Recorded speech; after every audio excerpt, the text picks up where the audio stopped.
তো ভিউয়ার্স অবশ্য আপনারা দেখলাম আমরা নয়া বাজারের যে বিশিষ্ট ব্যবসায়ী আসলাম তার টং দোকান ব্যবসা করতাম আমরা বেলাল ভাই আজকে সকালে একটা ফরকাটা শিকা হইয়া আক্রমণ করছে করা পরে দোকান খাওয়া টাকা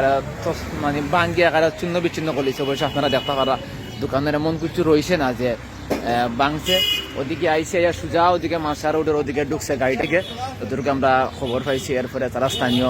লোকরা আইসেন এবং এই ড্রাইভার সমিতির সমিতি তারা সদস্যরা আইসেন তারা দেখা বিষয় যে তার দোকানটা আপনারা ও যে সিনাইটা দেখা ওইসে কি আমরা বলু মামার দোকান এবং ও হয়েছে কি আমরা বেলালোর দোকান যে জায়গাতে আসিল আর ওই লোক আমরা বাজার করলি তো আপনারা দেখতে পারা আসলে গাড়িটা আয়া খুব জোরে আয়া কিন্তু ধাক্কা মারছে মারা করে সম্পূর্ণ তার দোকানটা কিন্তু এখানে ছিন্ন বিচ্ছিন্ন করে দিছে ছিন্ন বিচ্ছিন্ন করে কিন্তু চিন্তা করছে আপনারা দেখরা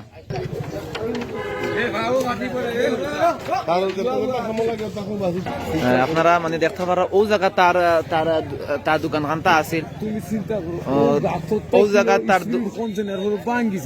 তার দোকান খানটা আছিল আসলে আমরা দেখি শুনে খুব বেশি খারাপ লাগছে যে আমরা বেলাল ভাই আমরা সবাই চিনি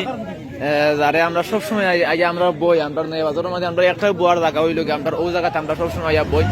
বাজারের মাঝখানো তা কিন্তু অবশ্য আপনারা দেখা যে তার দোকানটা কিলা ভাঙিছে